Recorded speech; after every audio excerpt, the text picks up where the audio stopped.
Right, we'll move to the Premier League in general now and get a few more stories for people around other clubs. And of course, we should start with Chelsea. It looks like there's quite a bit of interest in some of their players. They definitely have Nicholas Jackson getting tapped up by all sorts, or at least that's the rumour. That all these clubs are interested in Nicholas Jackson. Disasi is also someone who's attracting a couple of eyes from the Premier League. Chukwuemeka is another who's moving around, and they are going to bring people in too. That's for sure. I can't see them not. Talk to us about Chelsea, what's going on there in terms of moves out, and more to the point, any attractive moves that they've got in. We do know, and you haven't even mentioned it here, because we do know that one of those is our man from Red Bull Leipzig, who will probably have to come to Chelsea in order for Harvey Elliott to go there. So maybe talk us around those. Yeah, they do feel the club that have the potential of doing the most business in the Premier League before it finishes. I mean, Nicholas Jackson's still there. Everyone knows he's going to move on. The latest links have been with Bayern Munich. I'm just going to say this, though. This is coming from Christian Falk. So I'm just going to present that without comment. Let people, that's all I'm going to say. Yeah.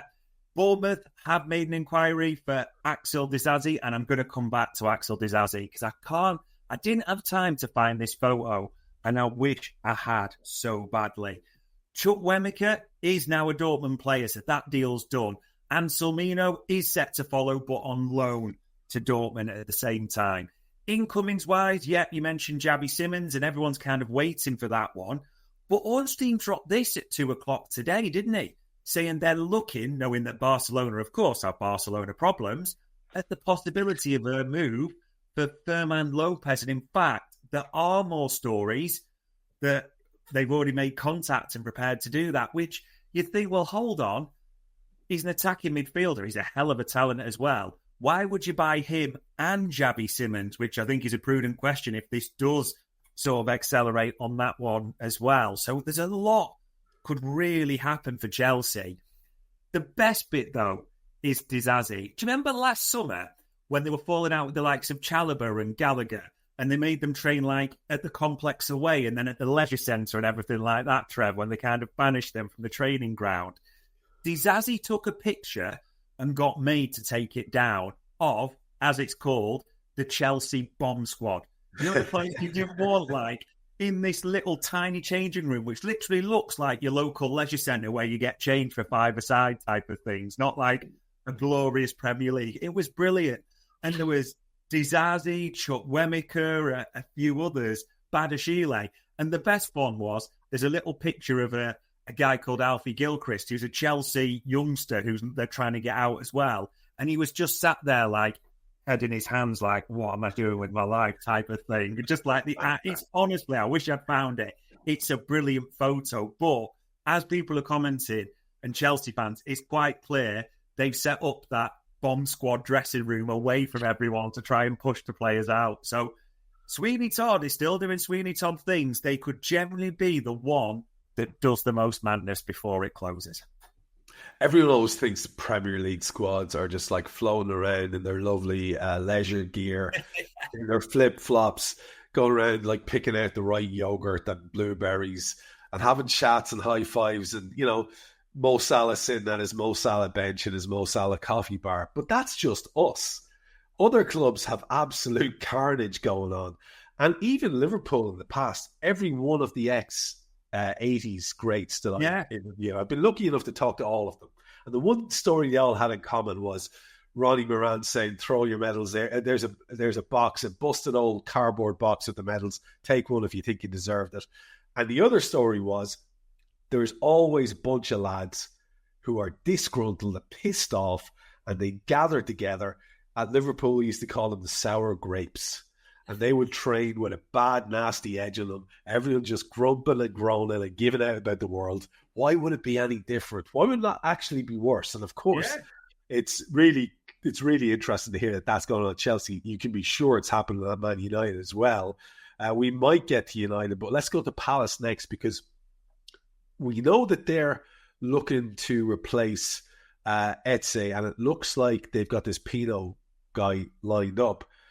But they're also chasing up Conor Gallagher, who had a successful spell there with them before, and a high-level defender as well. Yeah, considering Glasner was obviously raging, wasn't he, in their last game, the press conference, saying, well, if Guehi goes, I have to put my boots on and all this. It still has the potential to be as good an ending as it could get for Palace, if that makes sense. Because Mark Guehi, obviously, we want him to come to us. And this one, Palace had made an approach to City for Manuel Akanji, who looked like he was on his way to Galatasaray for somewhere around sort of the 15, 16 million mark. So if they could sell Guehi for somewhere close to 40 and get him in for 15, 16, I wouldn't say that's the worst business Palace could do. Ez has gone. We know the big money that they've got, 60 million plus for him. And as you say, that Pino, the Villarreal boy, he looks like he's coming in. They are, in advanced talks. There's various reports there. Difficult to say what the fee is because one journalist had it about 40 million. As is famous this summer, one had it at 40 million euros, Trev, because people love just quoting him both, don't they, or doing different things, as we know, all summer. So we'll see what it could end up being.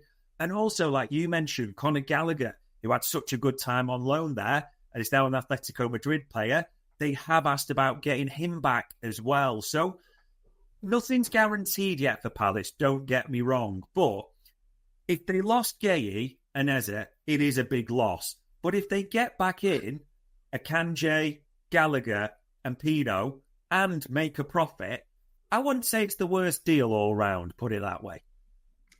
Honestly, that could be great for them. Genuinely, that could be great for them. Because a lot of people really rate Glasner. So I'm really, really interested to see what happens on the back of this. Next up, then, we'll go to City, because it still looks as though Ederson is on his way out. I don't think City are going to be too excited about the guy that's currently standing in for Ederson. And that's why they're being linked with Donnarumma, who, again, I think you explained to me last week what the fallout was at his current club, but I'm not 100% sure I remember what it was or the specific reason. But it does seem as if they're going their separate ways and he wants out. Savinho from City as well, still being linked to Spurs. Looks like they may still try to get that done. And Arsenal, because, when you get an injury, you buy someone, if you're Mikel Arteta, are eyeing up Hincapie, which is much to everyone at Liverpool's annoyance. So maybe go down through the City and Arsenal moves. Yeah, everyone still expects Ederson to go to Galatasaray and Donnarumma to come in. That City have agreed terms with Donnarumma. It's just expecting that to happen at some point. And it is weird, like you say, the way that he wouldn't commit longer term to PSG. They were like, no, that's it. Then we're done with you. A year on the deal. Off you can go. They brought Chevalier in. It was literally a no. Luis Enrique's done the no then. Pigeon style, I'm getting a keeper who's better with his feet. Now, the reason I say that, they brought in young Trafford, isn't it? He was horrendous on Saturday. Did you see the goal he gave away? But he's supposed to be brilliant with his feet. The one thing about Donnarumma is he's a man mountain of a keeper, isn't he? He's brilliant at penalties. What would you say is probably the one thing he's not the best at? With his feet. And if there's one thing Ederson is brilliant, it is with his feet. I don't think there's any doubt of that at all. So it is an unusual swap around, and maybe Pep Linder's relentless book is coming into the mix, as people keep telling me. So, we'll see if there's a change in tactics there. Savinho, everyone is still saying to keep an eye on that one, but will Spurs put an offer that City just can't turn down? I'm not so sure, but it could well run right to the deadline. And Arsenal, Trev, I don't know if Arteta must have a left-back kink, mustn't he, really? It's just the fact that all the positions, all the players they've got, Piero Hincapie, is the latest one. Now, don't get me wrong, I think he's a brilliant player. And we've said before, we'd have loved him to come to us. But in terms of what they have, and I know people will talk about Kiwi all set to depart to Porto, with a loan with an obligation is the suggestion. But yeah, it's just like, how many left backs can you have? How many in the team? And I know again he's looking to shift on Zinchenko and all this, but I can't genuinely remember a squad where a manager just seemed to keep, like Arsenal, spending and spending and spending. I mean, Lego Head's got over $1 billion now, I think, hasn't he, in the latest stats? And how much of that has just gone on defenders and left backs especially is ridiculous. I kind of want to come back momentarily to Liverpool for a second because you mentioned left back, and I don't know where we clear about. Did we mention? I know we talked about it the last day, but I wanted to just get it out there because I heard you speak about it on Newsround this morning. The left back situation at the Reds is odd. We've got Kirkes, who's clearly settling in. He's having some growing pains. We've got Andy Robertson, who seems to be very much diminishing returns, much to everyone's frustration. No one more than Andy Robbo himself, I'm sure. Yeah. But we've also got a lad there who's never let anyone down, but who just seems to be basically on his bike. The weirdest thing about Kostas Tsimikas here is that the story is still going around today that it could be a loan, buddy. That's just a weird thing to me on every single level. I don't understand it. And I know you were going to come to this later on, but just the left back thing has raised its head here. And it's still Premier League potentially connected as well, because there were talks about moves to the PL, especially Nottingham Forest. But now this idea of the loan to Roma seems to have stuck its head up. Just walk me through that and how it makes sense for a fella of Kostas Tsimikas' age and status to be going for loan. I don't get it. It's interesting. And in a way, I don't blame Tsimikas for this at all. He knows that Liverpool need to ship a left-back and want to get rid of him. They know Liverpool can't run 3 left-backs into this season. They know that. So Liverpool have kind of left themselves in this position a little bit, you could argue, because Robbo was obviously supposed to go out the door, wasn't he, to Atletico, and we wouldn't have this. But this is the important line in this tweet from Romano. There are 2 more clubs in the race for the Greek left-back. Now, both those clubs, my info is they're Premier League and they want to do permanent deals, and that is where Liverpool would want him to go. But Tsimikas, and I'm not saying it is a FU type of thing, but he's saying, no, I would rather go to Roma, like a different country, different culture, that type of thing. He's agreed terms with them, and it is a loan offer they're making. So it might be something like a loan with an option, a loan with an obligation Liverpool would want. But the thing is to remember, the chips are not on Liverpool's side of the table, are they? They're with the buying club and they're with Tsimikas, because Liverpool need to get him out before the deadline, and he's got a say in how that happens. Absolutely fair. And again, I know it's kind of a story from later on, but I just wanted to wedge it in there because we are talking about Premier League business, and it had been very strongly linked with Nottingham Forest. We do have a couple more Premier League stories, and Spurs is where we kick it off, because I think they stuck their heads into the Hincapie discussion and have been a little bit frustrated with a couple of different things. But apparently they are being linked with Morgan Rogers, who is apparently, again, I've said it again, up for sale. Now, I heard Dave Hendrick talking about how if Morgan Rogers is for sale, then Liverpool should be interested in Morgan Rogers. And I can't say that I disagree. You and I have both spoken at the start of this window about how wouldn't it be great if we could be involved in conversation with this guy. I think someone we both particularly just personally rate very highly. Yeah. But I don't know that that's really a goer. People were making fanciful what about Harvey Elliott plus kind of things going on. But again, that's a little bit more championship manager chat than real chat. Talk to us about Spurs working the Rodgers thing, and then if you don't mind, just give us a take on whether or not you think there's any chance of Liverpool being involved for this kid. Yeah, it's been an interesting one for Spurs, because it was a bit of embarrassment, was it? Because they missed out on Eze, he went to Arsenal. That was embarrassing for Spurs fans. And it is important to say this. All the info I've got is that Spurs did make a contact over Hincapie, but because Arsenal came in and Arsenal, he's given priority to them. I get it. Spurs have no, we didn't. We never moved for it, because you don't want to be seen to lose out a second time, do you? Because then it's doubly embarrassing, as it was on the first occasion. But yeah, mine was generally Spurs tried for that. Now, this one would have been fascinating.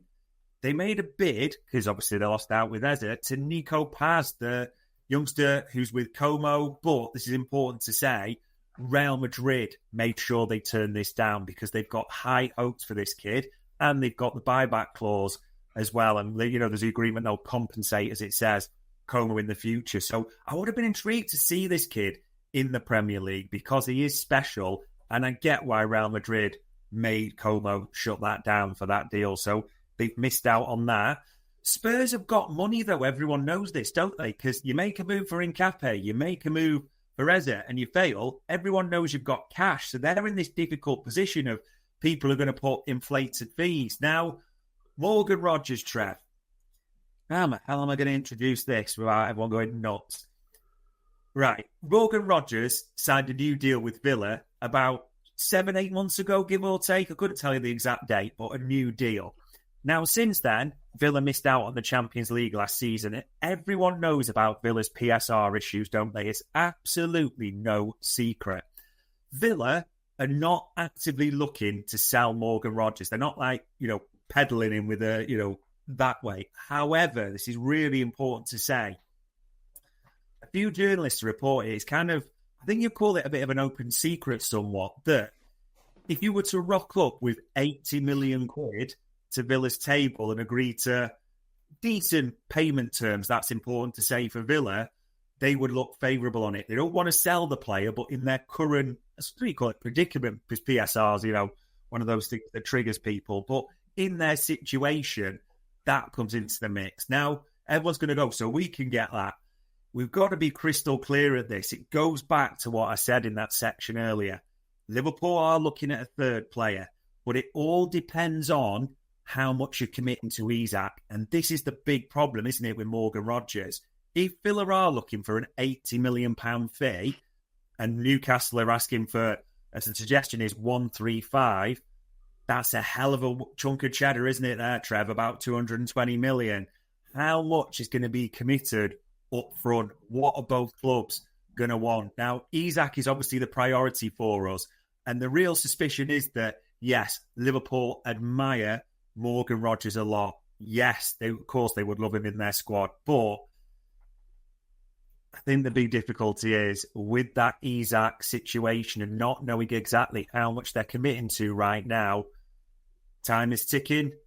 And I think it's going to make Rogers, even if they could do it, very difficult. It's not exciting. It's not sexy to talk about, but finance and the nature of the deal may just scupper it.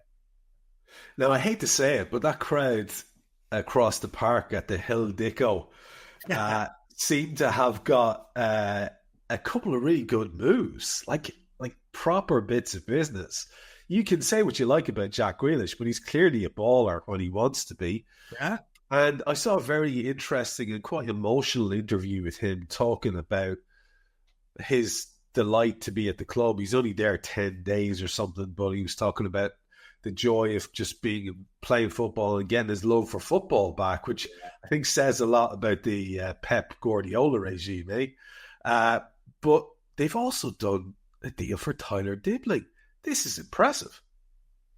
Yeah, I do think low-key they've done some decent business. I really do. And, Moyes has steadied that ship a little bit as well. So, it looks like a decent deal. Well, I'm just intrigued to see how he fits Dibbling in and how it works. But Grealish on the left, Dibbling on the right, you've got Ndiaye. That's a good bit of squad building, isn't it, for the Ev that way?